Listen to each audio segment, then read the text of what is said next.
racing season to recap the week that was in motorsports for up-and-coming talent with Grid Encore. After the curtain closed on their final broadcast of 2025, they left Grid Network on great terms to pursue new opportunities, but they left behind an unfillable void on Monday evenings. Though the curtain may have drawn closed on the production of Grid Encore, the curtain rises again to signal the start of a new production, Grid Rising. Welcome to our premiere episode. My name is Chandler Smith. I'm an editor at pitboxpress.com, and joining me this evening and for the foreseeable future is my fantastic co-host, Matthew Bro from Grid Network TV. Say hi, Matt. Hello, all. Welcome to the first episode. I'm super excited to be here, and I'm glad you're the co-host, Tanner. Yeah, well, I'm glad to have you here as well, my friend. And, obviously some folks that we're also grateful for are our Patreon investors. We have Colin Deschelle, Mark Robin, David, Matthew Crystal, and our newest investor, Nico. And if you're interested, instead of, donating to us every month, you could also send us a super chat or buy me a coffee, and you can get your name on the leaderboard like Jason M., Amber J., Matthew Owens, Play-by-Play, and the many other folks down there. So let's get back into this. So, Matthew, I guess let's just kind of, reintroduce ourselves to the audience. So tell the folks at home a little bit about yourself. Oop, my bad, I clicked the wrong button. So just to let you guys know, thank you, Tanner. My name is Matthew Bro. I've been with Grid Network now for about 3.5 years.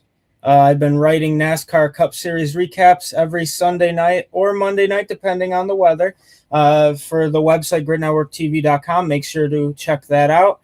And I do some other stuff on the side with motorsports, working with driver development on the communication side. And just overall, I love racing. I really do. I enjoy it a lot. Backstretch merch as well. Enjoy working with that. Don't sell a lot of stuff, but that's just a little bit about me. I'm from Central New York area. I'm still living up here, and it's pretty cold. So that's really all I got for that one.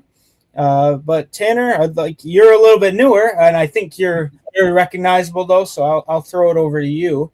Let you introduce yourself as well. By all means. So my name's Tanner Smith.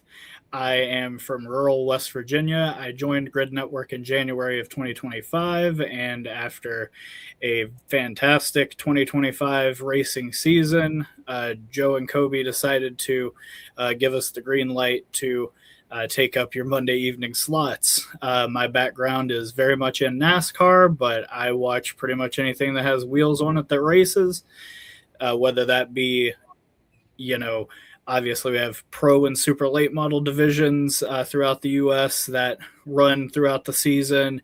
And I also keep up with Super Motocross, Formula 1, Formula 2, Supercars, Super 2, and many other racing divisions. I love wheel, and if they're racing, I'm probably watching it. But with all of that said, let's take a few comments here to start out with. Obviously, Joe, one of our great leaders here at Grid Network, is giving us a nice hello, and Kobe, one of our other leaders here, happy Grid Rising debut, gentlemen. Much appreciated, Kobe. And hearing from Ben, our good friend from Grid Encore. Good luck, my friends. You're going to kill it in this time slot this year. We really appreciate it, and we certainly hope so. But moving on to the meat of our program, we're going to hop right in and talk about Daytona, starting with the Reilly Series. So, the United Rentals 300 from Daytona International Speedway kicked off a new era for NASCAR's second series as the newly named O'Reilly Auto Parts Series had its first race as the title sponsor. The formerly known Xfinity Series started off the same way the past few years have, with an RCR victory at Daytona, specifically this time with none other than Austin Hill. The Superspeedway ace swept the stages en route to what appeared to be a dominant victory, something that almost seems inevitable now when the O'Reilly Series visits these big tracks. Behind him, you had Justin Allgaier, Ryan Sieg, Jordan Anderson, and Sammy Smith taking the top 5 positions, while Ryan Ellis, Carson Kvapil, Blaine Perkins, Jesse Love, and Rajah Cruz filled out the top 10. Do you notice something with that? Well, I'm going to keep reciting finishers until we reach another manufacturer. So we've got Anthony Alfredo, Brent Poole, Patrick Emmerling, Parker Retzloff, Kyle Sieg, LeVar Scott, Josh Balicki, Patrick Staropoli, Carson Ware, Carson Hosevar, and finally in 21st, we reach our first different manufacturer with Daniel Dye on the Ford. What a fantastic race that was for the bow ties. So, Matthew, first order of business, as plainly as I can say this, how does Austin Hill keep getting away with this? Tanner, it really reminds me of that meme. How can he keep getting away with this? And he does. And I feel like as much as Austin Hill, I feel is kind of hated in some way by the racing community, he is probably the best O'Reilly Auto Parts Series super speedway driver we've ever seen. And that's no disrespect to Tony Stewart or either of the Earnhardts, but he's just that good. And it's like he can see the air coming. It's like he knows everything that's happening behind him. And it's just a crazy, crazy thing to watch. Like, you just sit there and it's almost, I can't say it's unenjoyable to watch because the O'Reilly Auto Parts Series, the super speedway racing is truly an incredible sight to see. It's just, when it comes to Austin Hill, it's like, it reminds you, I know this is going to be a stretch, so bear with me, but kind of like 2021 Kyle Larson in a way, where it's like you felt like everywhere he was going, he was going to win. But that's Austin Hill specifically for super speedway racing. And I think probably back before I existed, like when you had Dale Earnhardt go to Talladega or something like that. And then even in the modern era with Kevin Harvick at Phoenix, Jimmy Johnson at Dover, it's like every time they went there, it felt like they were going to win. And if they didn't win, it was quite surprising. And that's how I feel, same with Austin Hill.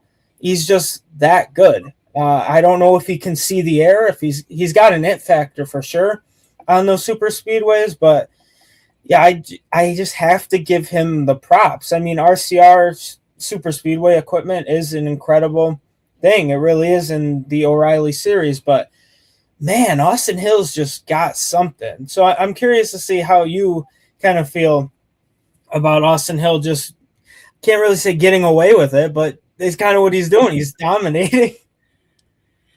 Yeah, we have a comment here from Jason. Austin Hill winning at Daytona is becoming a certainty. Yeah, no kidding, Jason.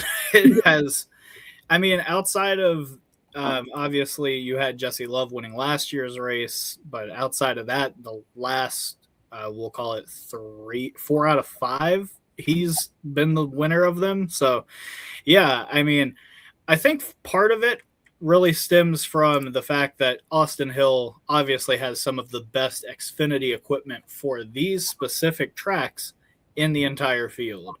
Obviously, you could say whatever you want about Junior Motorsports, JGR, and anybody else in the field who thinks they have a chance when they come into these races, but I think we all know who's going to be the front runners when we come to these tracks, and they often put themselves on the front row. So with that said, I think part of the reason Hill does so well at these particular tracks is obviously skills definitely got to be involved. Even if you have a fast car, we've seen plenty of drivers come in, get into a fast vehicle and do nothing. I'm thinking obviously of someone like Joe Graff Jr., who was not able to even qualify this particular 21 car into a race many years ago at Texas.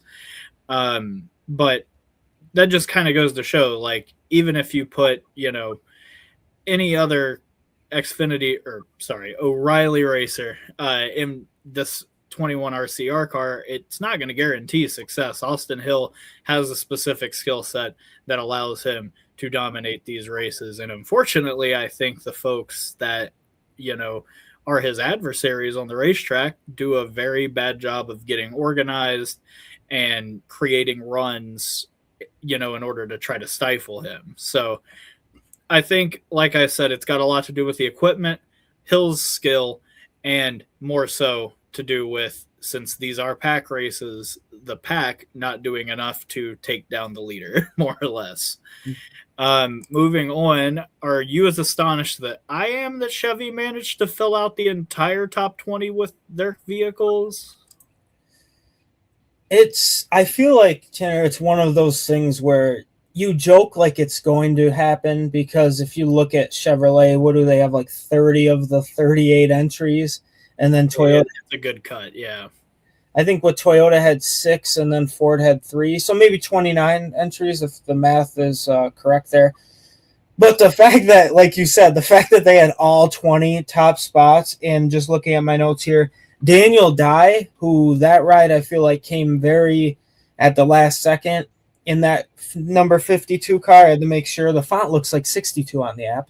But yeah, and obviously he's a Ram driver. We'll touch a little bit more on that now. So I think that's really something interesting to look at, is that a lot of guys who are racing in the Ram trucks specifically for Colleague Racing are, if they go up to O'Reilly or race in Cup or race down in ARCA, they obviously have to use a different manufacturer. So that's something interesting. But yeah, it does astonish me that it managed all the Toyotas, whether it was Harrison Burton, William Sawalich, Brandon Jones, Dean Thompson, and then Gio Ruggiero. Just, they were all out of the race. It's like, wow, how does that happen? And then Ford, Nick Sanchez, obviously that seemed to be a very last-minute deal that kind of caught a lot of people off guard, especially his departure from Big Machine, and then obviously Starpoli going into that vehicle. And then all of a sudden AM Racing didn't really exist, and then it came back and it kind of did exist. And then he got put in the car, and unfortunately he finished 36th. So obviously because of accident.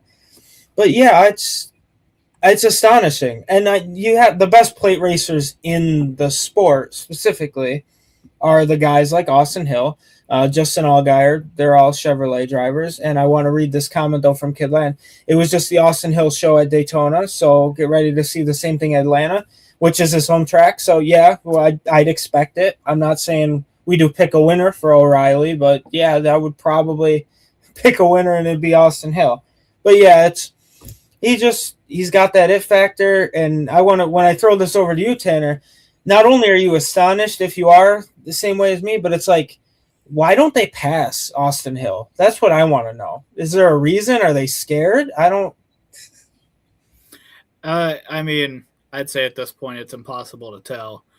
But I am a bit astonished that Chevy was able to do this, like at any track, let alone Daytona or Talladega. Obviously, I think that at these kinds of drafting tracks, they do have a little bit better of a chance of something like this happening. But I've got to say, I certainly didn't expect that this would happen. I mean, obviously, you have the 4 JGR cars. I believe Sam Hunt has 2 Toyotas. He's slated to have a 3rd at some point this season. We'll see how that works out. And then you have I think it's the Hedinger and the AM Racing Fords. But yeah, if we're talking week to week, usually they allow in about 36 cars into the O'Reilly series. So we're still talking about a smooth 75% of the field are in a Chevy, which is, I think, for the health of the series, not exactly ideal. With that said, I mean, a lot of strong teams with Chevy. Obviously, you have RCR, the defending champions, Junior Motorsports, the probably the people's champions of last year, if I had to take a guess, for a lot of people. And on top of that, Ryan Sieg's team and Haas Factory team both moved over to Chevrolet in the offseason. So that gives them such a hefty, talented, deep roster full of drivers that have a lot of talent and a lot of potential. So with all that said, it shouldn't be terribly surprising that it happened, but it is just unfortunate that when we come to these races, we're not seeing the kind of manufacturer spread that we would probably prefer to see. Got a couple comments coming in here from Jason. Austin Hill is a good driver, but he has a bad reputation for how he races everyone. I do think that plays a part into how, these other drivers tend to try to interact with him on the track. But, at the end of the day, if he does what he did at Indianapolis last year to somebody at Daytona or Talladega, he's probably going to be getting an even longer vacation. So I would like to hope he would not try to do something that ill-advised again. But we've seen him reach from the same well more than once in the past. Matthew, do you have any other takeaways from the O'Reilly Series race? I would say a couple, not too many. One, a fun fact, or funnier fact, I should say, is it seems like the only person that's ever stepped up to Austin Hill was SVG last year during the road course races, and because I feel like Austin Hill's the 2 years ago, but yeah. Oh, duh, God, it all blends in. So my bad. But yeah, SVG just keeps winning races. I got him confused what series he was doing it in, but no, you're absolutely right there. It was, I think, Sonoma when SVG did the burnout like right in front of Austin Hill, and that's really the only time you think I've personally seen anyone really step up to Austin Hill, and probably because SVG was bigger than him. But other than that, Austin Hill does have that reputation, like Jason said. I still think, unfortunately, you can't really take that away, that he is probably one of the best, if not the best plate racer in the series' history. But it's just unfortunate that people seem to be scared to race him. But the main takeaway is, I think from the fan perspective, I know we talked about it on the post-race show. We've been talking about it ever since NASCAR announced the chase and the elimination of the win and you're in. I felt like it was more exciting to cheer on someone like Jordan Anderson, Brennan Poole, or Ryan Sieg. Ryan Sieg's usually on the bubble anyway, but for one of those guys to try to win, and if it just felt better, I guess, from a fan perspective, and I always want to see them win regardless. It's always a great thing when an underfunded team, for lack of a better term, goes out there and gets it done. But I was hoping, I really was, I mean, nothing against Austin Hill, but it's like David versus, he's Goliath and David's the rest of the field when it comes to these super speedways.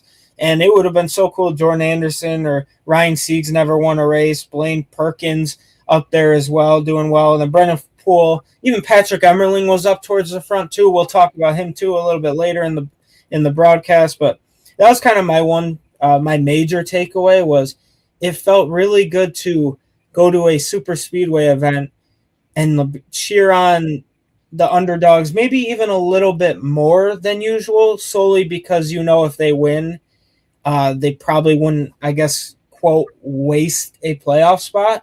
But yeah, it's 12 guys get in. I'm really excited to look forward to it. I think Austin Hill is obviously going to get in regardless, unless he intentionally wrecks someone again.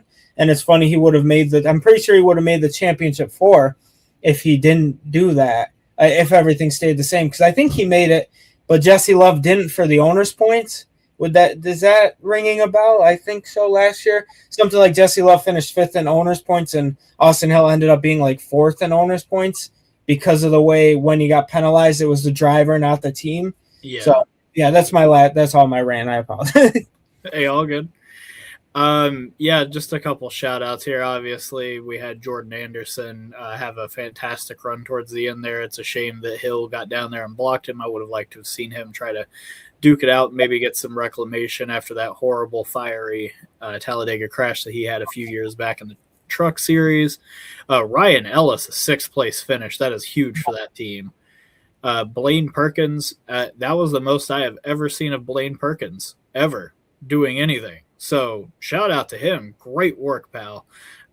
Rajah Caruth obviously came back from that spin late in the race after his tire went down mid-pack. That was just totally out of his control and just not a great situation. Thankfully, he was able to bounce back. Anthony Alfredo bought himself into the race and managed to make the most of it, getting an 11th place finish. As you mentioned, Patrick Emmerling, that's a great run for that team. Brennan Poole, man, I thought he had a shot at it at the end. Unfortunately, just didn't end up working out, just couldn't take the run. LeVar Scott in his first, big super speedway race, I believe, in the Xfinity or the O'Reilly Series. We're going to mess that up a good few times, folks, so just strap in.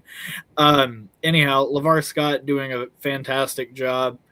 And then, Carson Hocevar obviously involved in that incident with Rajah. wasn't able to really rebound, but I do believe he ended up with a top 20 in all 3 races this weekend, so maybe there's something to be said for that. Moving on, though, let's talk about the Craftsman Truck Series. They, fresh from Florida 250, kicked off the 2026 NASCAR Craftsman Truck Series season in chaotic fashion. Tire issues riddled the second half of the race after a pretty muted first half, with Carson Hocevar and Lane Riggs being some of the more formidable victims of those tire failures.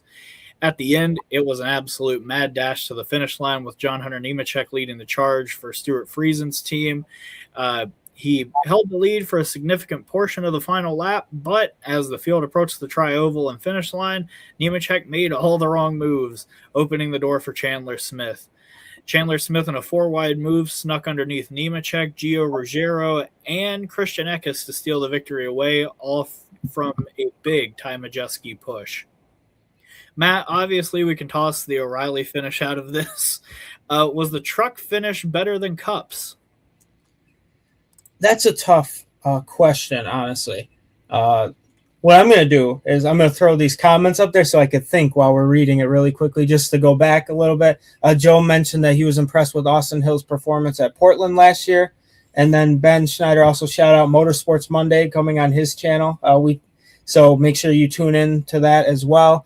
Correct, Love and Quapple made the drivers' Final Four, but the Gibbs and Childress, the Gibbs 19 and Childress 21 made it for the owners. That is crazy how it works, isn't it? It really is. But yeah, to answer your question, would I say it's the meaning that I guess you have to look at the meaning of the victory too. I think Tyler Reddick's victory might have meant a little bit more to him. I don't know compared to Chandler Smith, but I feel like Chandler Smith's victory I would say the truck finish was probably better then. I'm going to go that way just because the perfect parting of the sea, as in John Hunter Nemechek throwing a block that caused Chandler Smith to swoop right in there and get it done. So it was crazy. I think it started off a great weekend for NASCAR specifically to watch that finish. And then we got the O'Reilly finish, which we threw that out the window anyway. And then the Cup finish, I think, was very exciting as well. But, yeah, the trucks, too, I do not really like trucks on super speedways. I'm going to be completely honest with you. They weren't really made for that when they started the series way back when. I say way back when, but it's been a while. 30 years. So I didn't exist yet. Neither did you. So no, but I have at least existed since they've raced at Daytona, which is from 2000 onward. The Jeff Bodine crash that's become infamous actually was in the very first truck race that they had there at all. Yeah. So I was born in 2001, not to show my age, so I kind of missed that. but yeah, it's not a fan of trucks on super speedways, but they always do bring very fun finishes, and I think for what Chandler Smith was able to accomplish, I say that's very impressive. I think he was one of the best drivers in the series last year, and I know he got out early in the playoffs. He was just very inconsistent. His teammate Lane Riggs was incredible. I truly believe now with Corey Heim out of the way, at least for the most part, I know Corey Heim's racing at Atlanta's Echo Park Speedway this week in the Tricon #1 truck. But I think with them out of the way, unless Christian Eckes goes back to prime Christian Eckes just from a few years ago, I think that those front row motorsports guys really have a chance to win some races. But yeah, all that to say is I think Cup was a great finish, don't get me wrong, but I think just the way the truck race ended was pretty cool. So I'm going to go with that one. Yeah, I kind of agree. First, we'll hit this comment here from John. I'm happy for Chandler. I'm a huge fan of his. Well, I'm glad that, finish played out well for you and Chandler, John. Yeah, I think if we're talking about in terms of like the purity of auto racing, I think we can all agree that the truck finish, while still chaotic, was for the most part clean. And I mean, we'll get to it in another question here, but most of the race ended up being very clean in the truck series, thankfully, which is a very welcome departure from the normal madness that we see over there. With that said, it it's the Daytona 500. I know that Brad Keselowski and a few others have come out and admonished Riley Herbst's move to try to take that run from Brad and try to propel himself to the finish. But I struggle to really blame anybody in those kind of races when it comes down to literally 500 feet from the checkered flag. If you have the flag stand in sight, I really can't blame you for trying to throw a bad block and preserve your chance to win the Great American Race. It's really hard for me to blame you on that. With that said, Smith's move was clean and exceptional, managed to stay above the yellow line and not make that part of the narrative. So bully for them and Front Row Motorsports. Moving on, despite Daytona's reputation for creating big accidents due to the high speeds and nature of pack racing, we didn't see much of that in the Craftsman Truck Series race. Why do you think that is, Matt? Maybe they were more patient. I don't know. I think it was going well, and then lap 6, a single truck spin kind of happened, and I think people were like, okay, maybe we gotta relax a little bit. We'll touch more on that in a little bit, but yeah, I just think I can't really say the drivers are really better than they usually are, because that would be a lie. I really don't think there is more talent in the field this year than last year. I think it's pretty similar, minus Corey Heim, who is one of the best truck drivers of all time. Hate to say it, I feel like it's a little early, but he's already surpassed many greats in wins, like I guess you could say Matt Crafton, who had 15 wins. Corey Heim did that in like a 22 race span, which is just insane to think about. And Corey Heim's only in his early 20s. Future Cup champion, in my opinion, but that's a whole other conversation you guys hear on every other broadcast that we have here at Grid Network. So I won't get too much into that. But yeah, I think that's why it surprised me, Tanner, when I had mentioned that I don't really like the trucks on these super speedways just because of what happens, but they seem to do a pretty good job of it. So I have to tip my cap to them about that, because usually we don't see that. And I'm very happy we did, because usually I think of the top 3 series, people crap on trucks the most, whether it's the racing, whether it's the announcing, whether it's both. Usually something always to complain about with the truck series, but I feel like they did a great job.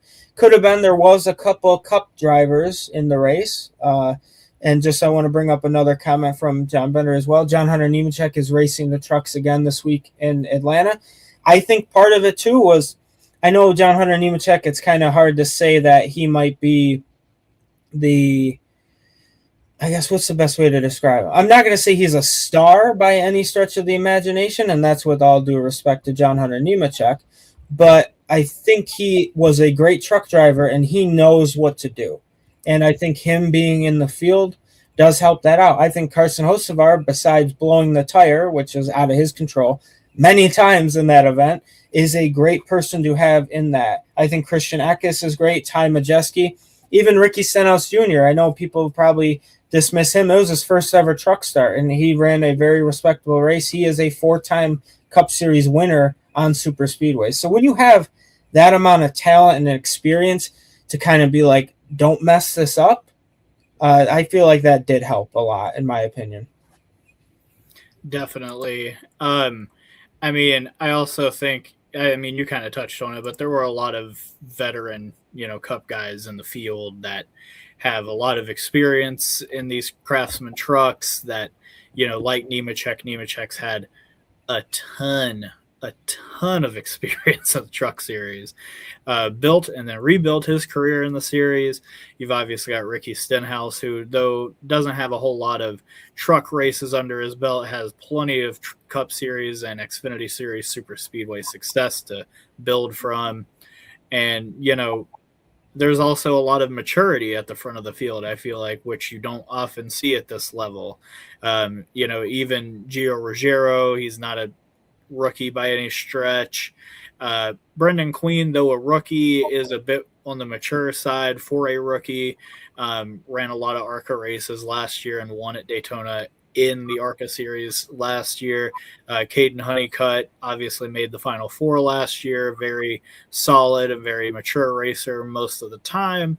Stuart Friesen up there getting a top 10. Great to see him back in the truck. And Tyler Ankrum, a series veteran for sure. So, yeah, I mean, at the front of the field, when you have drivers that, for the most part know what they're doing, you tend to have folks not, going crazy and causing a 20 truck calamity. So it was really refreshing to see, especially for the truck series, which, as you noted, Matthew, has been, widely maligned for years about their over aggression on these kinds of tracks. Moving on, do you find it funny that Front Row, RCR, and 2311, all fixtures of the NASCAR antitrust lawsuit, ended up in victory lane at Daytona this weekend? I feel like, Tanner, that's one of those comments you would see from, I guess, the tinfoil hat people. Be like, oh, look what just happened. You can't tell me this isn't rigged. You can't tell me that Front Row getting in victory lane, Richard Childress getting in victory lane, and then 2311 getting in victory lane. You really can't write it any better than that. I think that is hilarious, personally. But, yeah, I do think it's funny. I know we touched a lot about it on the Grid Live post-race coverage, but yeah, I think it's hilarious. I really do think it's funny because of all the things that could have happened, that happens to happen, where Front Row gets it done in trucks. Obviously, 2311 doesn't have any other series where they participate, but for them to get it done in Cup, and then Richard Childress, whether they had won the Cup race or the O'Reilly race, it would have been great either way. And even Zane Smith had a tremendous race in the Cup race, finishing, I believe, 6th, where he actually won his first career stage. And a lot of people joke, looking on social media, X specifically, an incredible statistician, Daniel Cespedes, had posted something about Zane Smith's percentage of leading under caution was significantly higher than the rest of the field, and he went out there in the Daytona 500 and led a bunch of laps on his own. So I want to give him a big shout out there. But yeah, other than that, Tanner, I think it's hilarious. I probably didn't need to explain myself why I thought it was funny. I did think it was funny. I'm curious to see if you also thought it was funny, or if you were. You were not one of the tinfoil hat people, for lack of a better term. I know that, but what was your takeaway from that? I mean, 3 strong teams with strong drivers finishing it out at Daytona. It just made sense. Just so happened that it was those 3 teams that played such a major part in how that lawsuit ended up. So pretty good. Final one here we got is Rams back. How we feeling? I personally, I'm going to say hell yeah. I don't really care as much, to be honest with you. I'm happy. Don't get me wrong.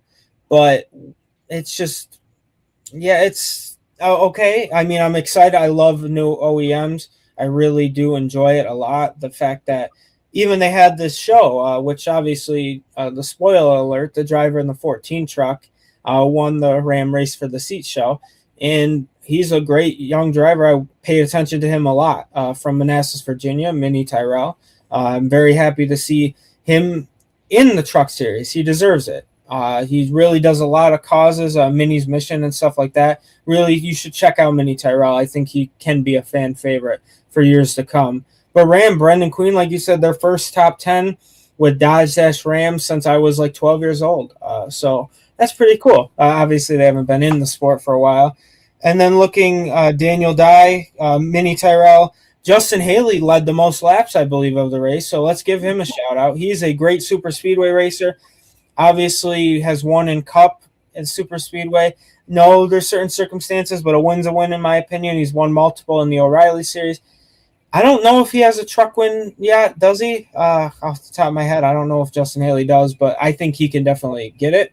He does have one, okay. But so for him, and then obviously another guy for Ram, Tony Stewart, just didn't have a fun day, partially because Jake Garcia kind of just completely went up the track and wrecked Tony Stewart.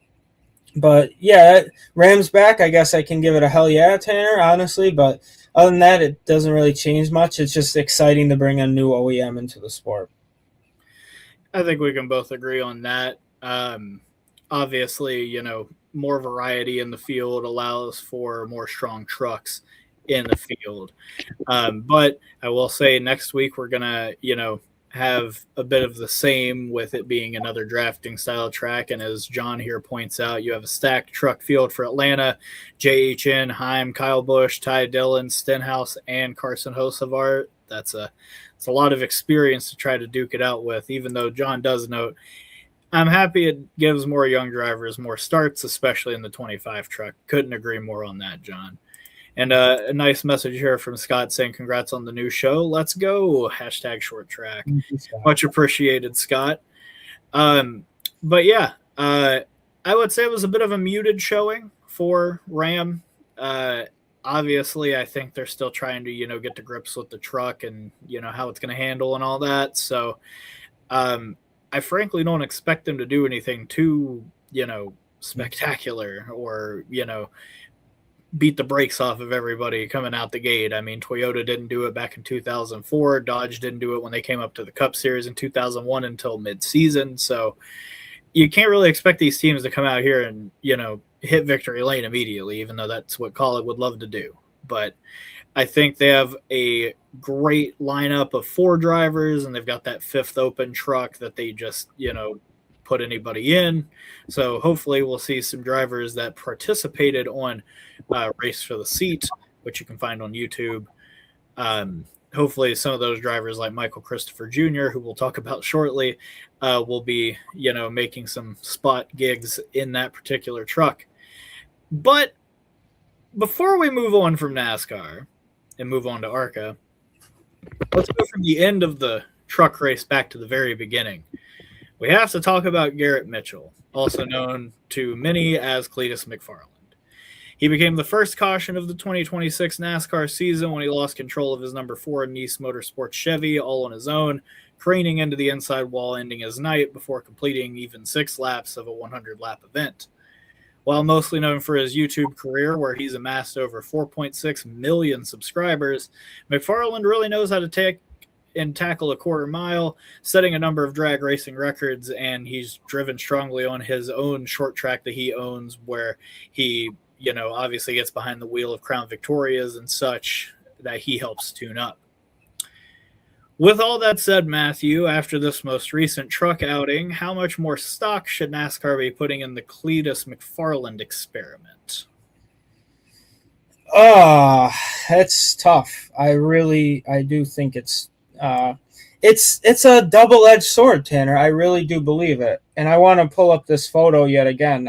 That's what happens when you put non-experienced race car drivers in truck series debuts at Daytona. And I want to give a shout out to Kevin Cox of Getty Images. Fantastic work there, Kevin.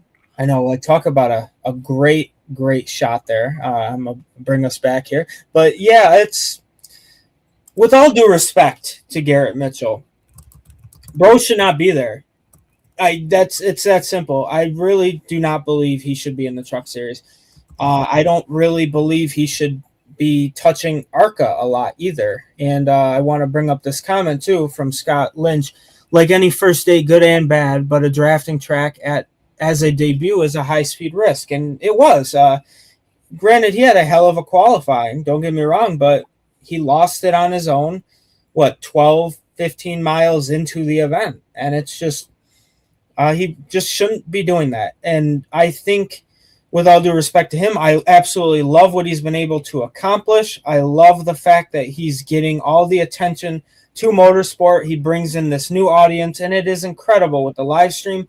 I know NASCAR loves it because they can get more viewers on YouTube. So when he wrecked out early, NASCAR probably weren't happy campers about that because there goes one live camera or one live streaming thing. But I would love to see Garrett, no offense to him again, but I respect him as a person. He's a very humble man. He just loves what he does. And I'm jealous, quite frankly, that he enjoys being like that as much as he is. And I hope we all find that joy and happiness that Garrett Mitchell is able to do with this. But a Crown Vic driver should not be racing in ARCA on super speedways or trucks on super speedways. I know he finished 11th in the ARCA race. We'll touch on that. And then dead last in the truck race. But I would like to see him go to Hickory or something, race a late model, do something that earned their way, just like the other 30, however many drivers raced in that truck race against him. I hate the idea that talent, money matters a little more than talent. And it sucks. I think he can become something. I really do. But he's got to race in late models. He needs a driver coach.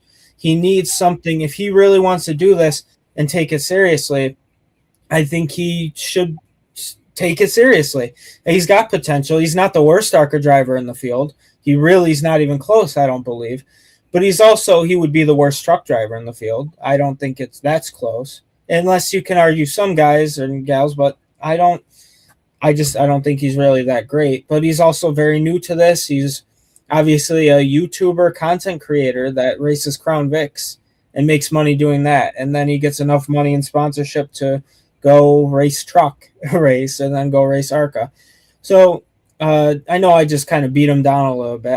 I respect him as a person, but I really would like to see him bring attention to like the Cars Tour. Go race a race there. They're chaotic anyway in the Cars Tour. It's a lot of bumper cars. Go race a local late model race. Even race your Crown Vic during an event where the Cars Tour is there. People will tune in on Flow Racing to see Cletus McFarland race. He brings a lot of attention. So start from there. Work your way up. Don't skip a lot of the development ladders. I'd like to see him in a legend car.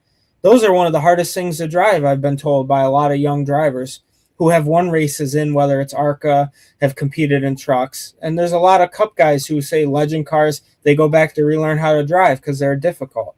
So that's my long rant about that. I guess NASCAR can put more stock into Garrett Mitchell, but I think they need to put more stock in him at a lower level before making his way to trucks and ARCA. And then if he ever reaches O'Reilly or Cup, I doubt it, but I hope he proves me wrong, though.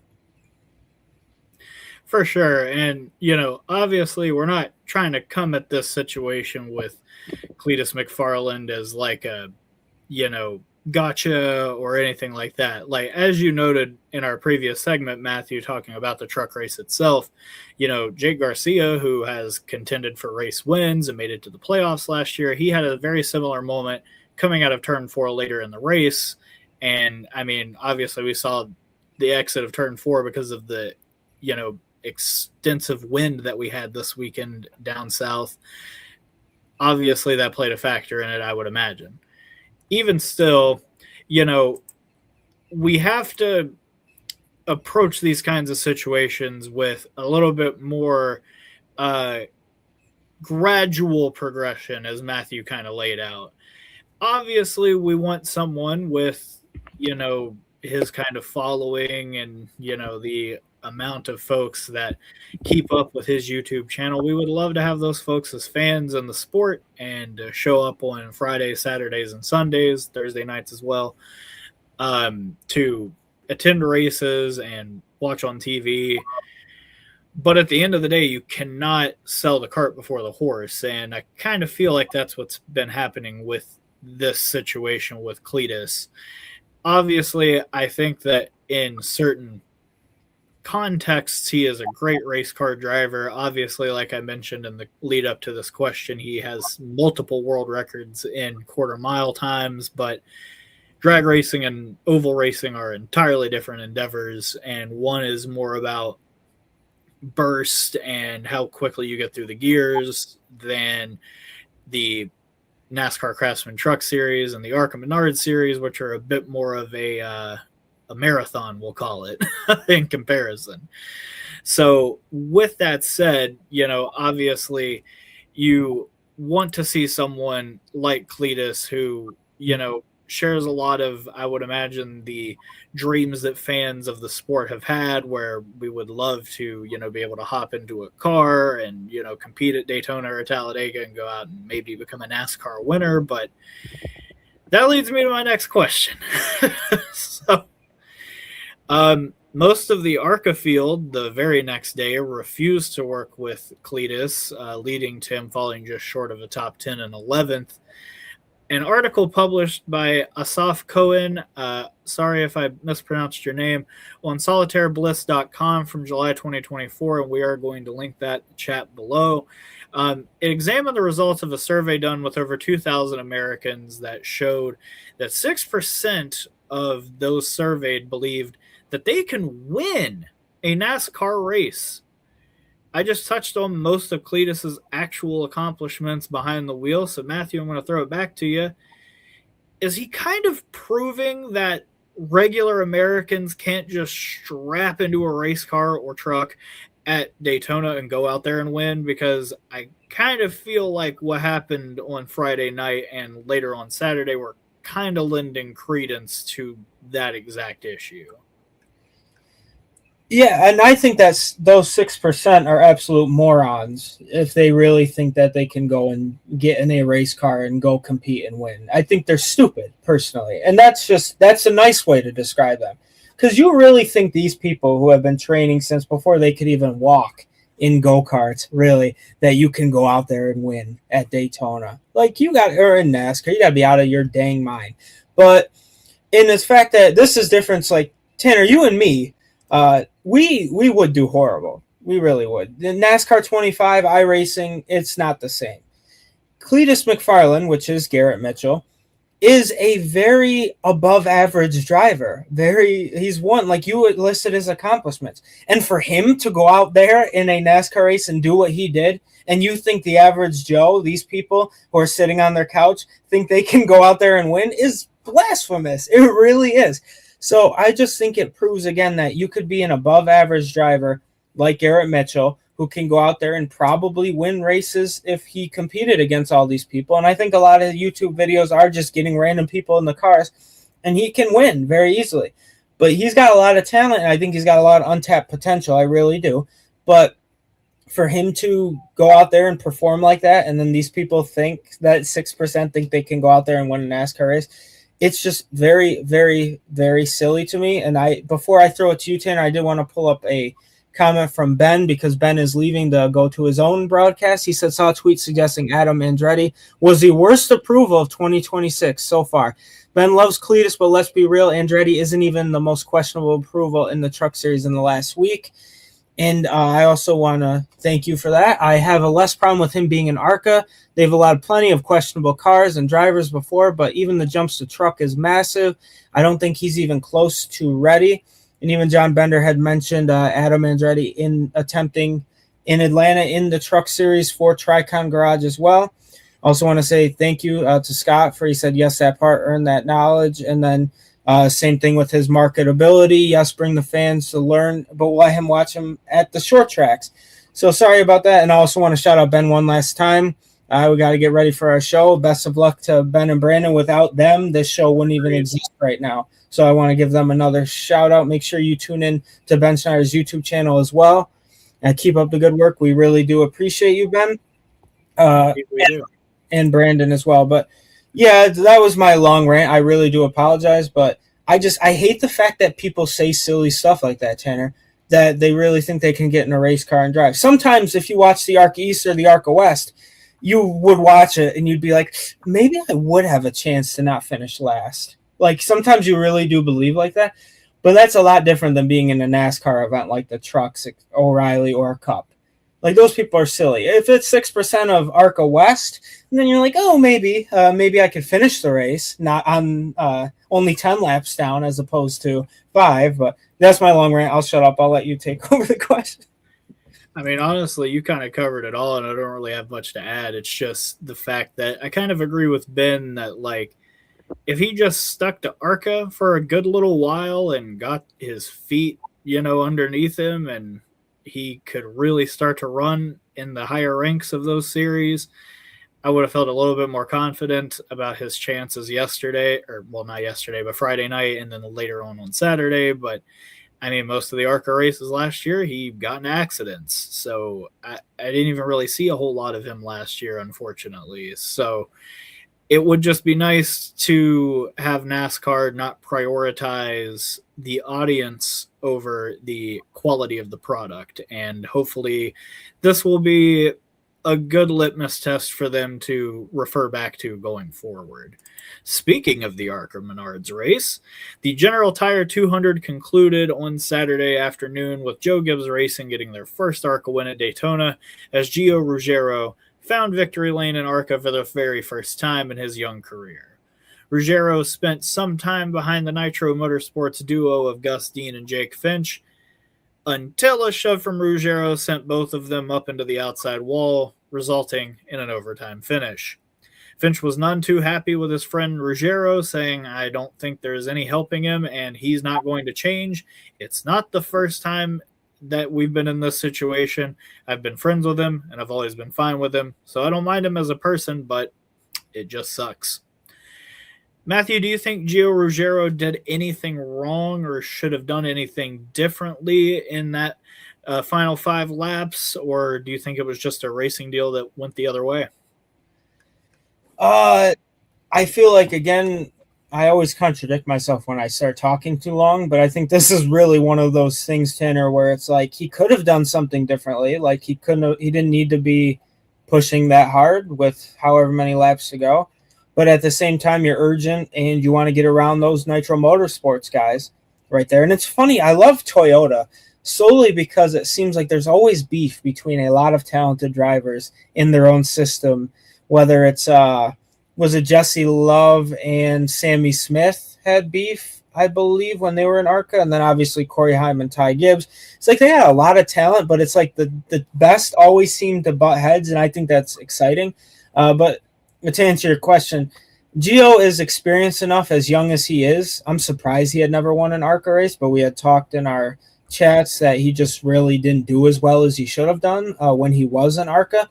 But then to go out and win a truck race and almost win yet another truck race just a few nights ago, Gio's got some talent. He really does. And I think he's another Toyota guy that I think if they don't rush him, he can make a name for himself, whether it's trucks and then he moves up to O'Reilly. I'm not sure if it would be with Joe Gibbs, probably for financial reasons, or Sam Hunt Racing, or another team that comes over to Toyota. But I think he probably shouldn't have. He didn't need to be as aggressive.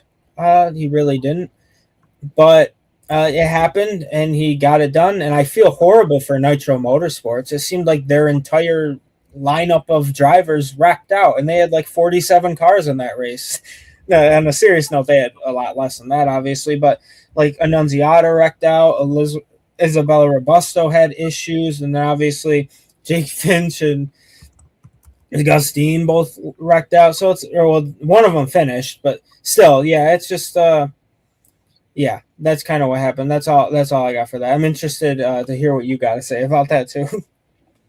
Yeah, definitely. I mean, obviously, I think that my view on super speedway accidents is the same as it is for most accidents caused at most tracks, in that if you caused the accident, you should probably be going to the back with the people that were involved. Ideally, if you cause a wreck, you should probably just get wound up in it too, but that's often not how it works. With that said, maybe I'm just not familiar with ARCA's regulations, but I just felt like when I believe it was Jake Finch who Ruggiero was riding behind and ultimately turned incidentally. I do not think that Gio intended to wreck Jake Finch on the backstretch of Daytona. I highly, highly doubt that was the case. But as Finch later pointed out, it just sucks. Not only that, he kind of like his initial shove pushed Finch below the yellow line with all 4 tires, so both cars were on the apron when the second contact occurred that resulted in the wreck. Personally, I would have liked to have seen Ruggiero have to go to the back of the lead lap line and earn it, but at the end of the day, he did a great job of holding off in a very overpowered race car, and you've got to tip your cap to him for that.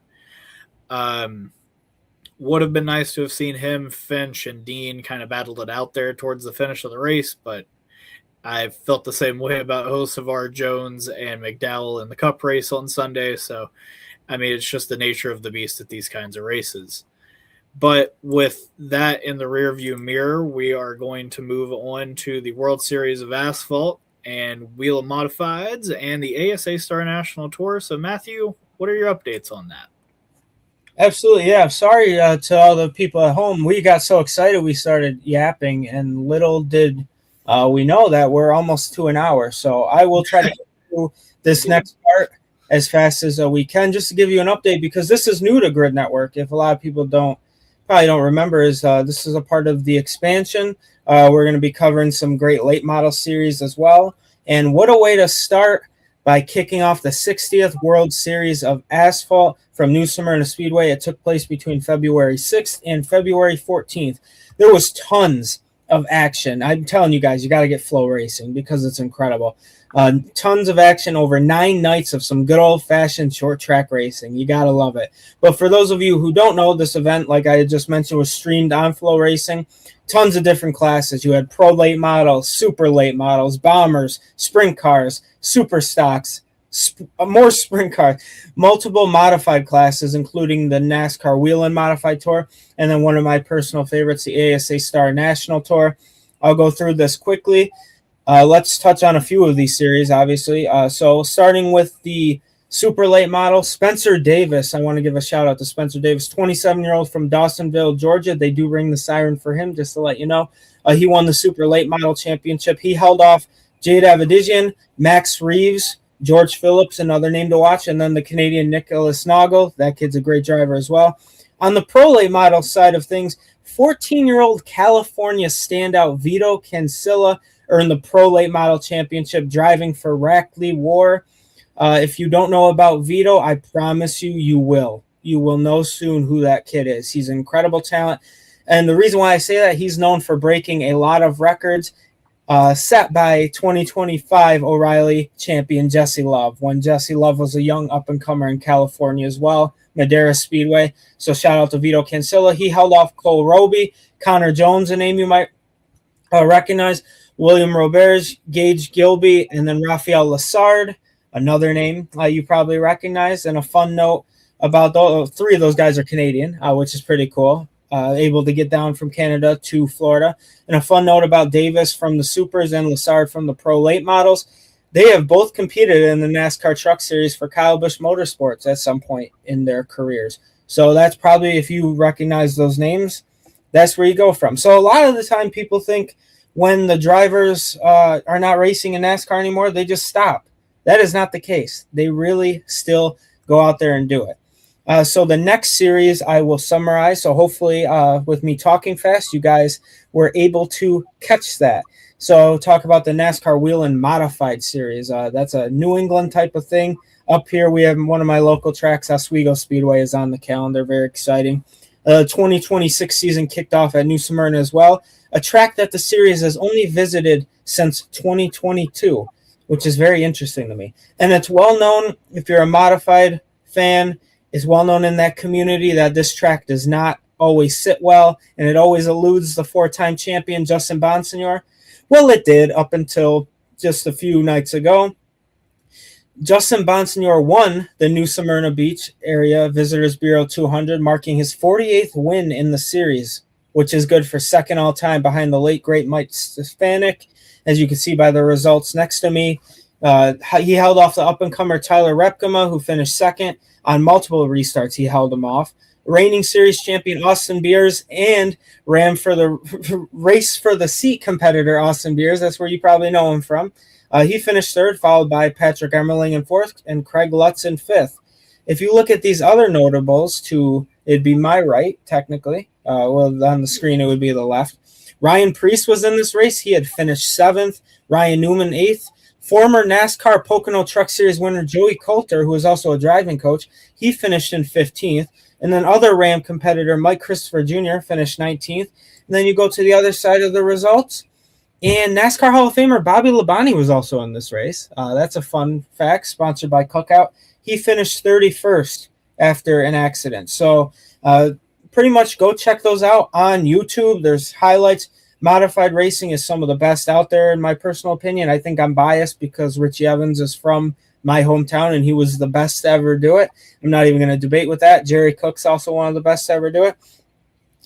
I am trying. I am sorry, guys. We're getting through it. I know I'm giggling through this, but the 2026 season also started for the ASA Star National Tour. It kicked off with the Sig Sauer Academy Clyde Hart Memorial 200. If you guys track TV, unfortunately, it's a $30 a month investment. Luckily, this was on Flow Racing. Great series to watch. Carson Brown kicked off the season in dominating fashion. After getting past pole sitter Tristan McKee, you might know him as Aspire Motorsports development driver. In stage one, he took the lead and led the rest of the way, belt to butt. Brown is a recently signed Richard Childress Racing development driver, and he had one of the best races of his young career. You will hear more about him. He'll be doing truck starts, ARCA starts, so on and so forth. And he held off a charging Dawson Sutton along with Tristan McKee, Spencer Davis, and Carson Hocevar. A lot of talent there in the top five. Other notables included Jade Avedisian. She finished 7th. Connor Jones was 8th. Stephen Nasty, well known in the racing community, 9th. William Sawalich in a Rackley Toyota was in 12th. Derek Kraus made a couple cup starts. He was 14th. And Caden Honeycutt in 16th. And there were so many other incredible talents. If you look at the results there, George Phillips is a young up-and-comer. Hudson Boulder's got a lot of talent as well. Just so much talent. And another fun fact I want to point out, Carson Brown and Dawson Sutton were a part of the Team Hornaday development program when they were both really young, started in legend cars and actually raced against each other in Rackley War late models. So that's just a fun fact. And then obviously Carson Brown moved on. Now Dawson's in the truck series with Rackley War. And then Carson Brown will be making select starts across the truck series, ARCA series, and the late model series. So it's just pretty cool to see. Like, this is one of those things you follow these kids when they're young. And now look at them. I mean, they're only 19, 20 years old, but now they're racing in the NASCAR ranks. I think that's pretty cool. And there was just so much talent in this race, as I had just mentioned. I feel like the series doesn't get enough attention. One specific thing I do want to touch on is a first career super late model victory. There she is. Jade Avedisian, shout out to NASCAR Regional for the photo. She went out in her number 24 Mobile One Donnie Wilson Motorsports Toyota, and she earned her first career super late model victory, coming less than 1 year, guys, after getting her first pro late model victory. I mean, she's just got a lot of talent. She's 19 years old out of Clovis, California. She continues to prove that she is one of the best prospects out there, not only for women specifically, but overall in the late model ranks. And she has so many years of experience racing on dirt. She raced on quarter minutes beforehand, and then she did make the transition from dirt to asphalt. And it proves every time she hits the track, Tanner, it proves that she has all the talent, and it was the right decision to do. Just to summarize the race quickly, and then I promise you guys I will stop talking. She held off a lot of very talented race car drivers. She held off Dawson Sutton again, which is his 8th late model race in a row, finishing 1st or 2nd. And then if you look at the major races, he has finished 1st or 2nd in the last 6 of those. So shout out Dawson Sutton. Spencer Davis, a name I keep mentioning. He's got a lot of talent. Casey Roderick, Michael Hine rounding out the top 5. Other notables I had mentioned, William Sawalich, Kyle Steckley, you've seen him in ARCA. Derek Griffith is an incredible race car driver as well.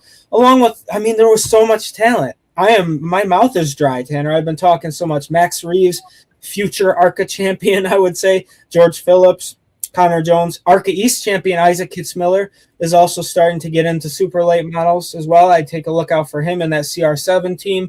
Cole Raz, who you've seen in ARCA and O'Reilly, and many more. And that was a long 6-minute rant of me talking. I'm going to take a sip of water, and I'm going to throw it back over to Tanner for another Sport Grid Network I don't believe we've ever talked about here. No, but it's one you're going to be hearing about more. But thank you, Matt, for covering all of our local regional asphalt stuff. Definitely looking forward to getting more acquainted with that this year. And a special shout out to Jade Avedisian. She has been on my radar for the past couple of years, and as Matthew has pointed out, she has a lot of accomplishments in the dirt ranks and has seemingly transitioned pretty well over to the stock car scene as well. So that'll probably be a name that you hear for years to come, and probably more this year on our particular podcast. Now, moving on to Supercross, we'll be talking about the 250 division mostly on this channel. So the two heats pretty much culminated about as you would expect. Levi Kitchen got to be in the first heat, and he powered his Kawasaki on the way to the victory. And in the second heat, as I'm sure many of you who keep up with Supercross are pretty aware, Haiden Deegan slashed through the field and got the victory. He has gone completely undefeated thus far in heat races, so that really should come as no surprise. In the main event, however, it did come down between Deegan and Kitchen, and boy, howdy, was that a fantastic race. After a disastrous lap one that came undone when Kitchen's Kawasaki collided with a block while fighting for position, the young rider set his sights on Deegan, chasing the defending West champion from 5th and 6th until they were racing for the top spot with under 8 minutes to go, and that's when the Battle of Seattle began. Kitchen slipped past Deegan and held the advantage until just below the 4-minute mark when Deegan's dirty tactics reared their ugly head again. The second-generation rider took multiple swipes at Kitchen throughout the lap, allowing Kitchen to open up a sizable lead once he got away until Deegan was able to capitalize on another Kitchen error later on. Another clash between the two with under 2 minutes to go went Levi's way again, but another mistake after a tricky right-hander opened the door for Deegan, and ultimately that was the decisive move for the defending champion as he added more hardware to the chest, winning his 6th straight main event of the year. Haiden Deegan is absolutely blistering in terms of pace in the 250 West division, and he is going to be a name in the Supercross scene that you probably hear about for years to come. Now, with all that said, we're moving on to our final segment of the program, and one that we did borrow from Grid Encore, the Shining Moment, where we spotlight a driver or a team in motorsports that had something positive to give to us this past weekend. So, Matthew, we'll start with you. What's your Grid 1 Shining Moment? Oh, gosh. There is so many.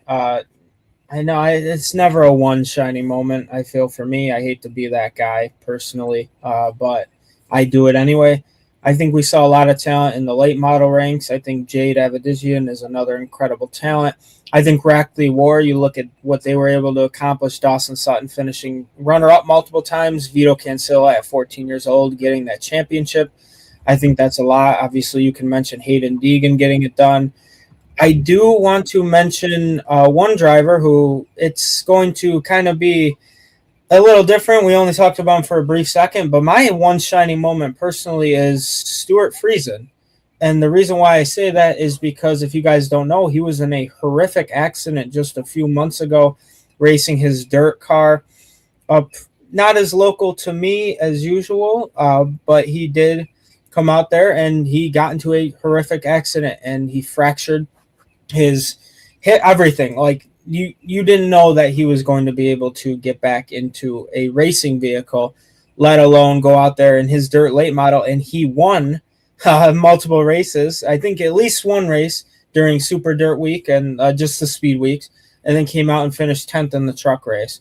So I think we have to give a lot of credit there to Stuart Friesen, what he was able to do. And I just, man, like, I think if you look up his accident, it's scary, but it's better to tell you guys to look that up knowing that he is safe and sound, he is recovered well, and he's already back to getting top 10s in the NASCAR Craftsman Truck Series. So I think my one shining moment is the story of Stuart Friesen. Yes, and John Hunter Nemechek was piloting his truck and had the lead coming to the tri-oval. Unfortunately, just couldn't hold on for Stewart, but still a great showing for that second truck that they opened up at the end of last year. With that said, we'll move on to my shining moment, and I'm actually going to shine a light back on the Supercross world with Eli Tomac taking the victory in the 450 main for the KTM team. Eli Tomac has been a fixture in the sport for the last decade and a half, and frankly, I don't think that man's getting the credit he deserves for the amount of butt whoopings that he's been putting on the Supercross field for that amount of time. In fact, this past Saturday, he became the second driver on the all-time winners list. I'm pretty sure he's short of Ricky Carmichael by still a good bit, but at just 33 years old, I know that that's pretty ancient in Supercross years, but the guy looks like he's got plenty of speed and plenty of willpower left. I mean, who's to say he doesn't go after number 4 and try to take down all of the records? But he put on a clinic once he took the lead from Cooper Webb, and Webb kind of crumbled immediately after he got past. So I think that if we're talking about some of the all-time greats of our lifetimes in terms of motorsports, Eli Tomac's got to be in that conversation with the amount of longevity that he's been able to dominate that division with. And frankly, it is a blessing that even at his age, we're still able to see him out there performing at the highest level. I mean, this is one of a few main victories that he's gotten this year, and I don't suspect that he's showing any signs of slowing down. So shout out to Tomac, fantastic rider, and an even more fantastic champion of Supercross. But that brings us to the end of our show. Matthew, you got anything else you'd like to touch on before we head on out of here? The only thing personally, I just want to thank everyone again for tuning in, and especially our Patreon investors, Colin, Deschelle, Mark, Robin, David, Matthew, Crystal, and Nico, as well as the people who have purchased Super Chats. Want to shout out, I believe it is Jason, multiple times in the Grid Live pre-race. He's aloha to him. He's thrown some money. I really do appreciate you guys so much. And just, man, I know we went a little long, but this was Grid Rising. And on behalf of Chandler Smith, editor of the Pit Box Press, make sure you check that out. On behalf of Matthew Bro, GridNetworkTV.com editor, I just want to remind you guys one thing. Just don't be afraid to do something great. That's why I want to leave you guys with a message. And thank you once again. This was our first episode, hopefully of many. We really do appreciate you guys tuning in. And we'll see you guys next time.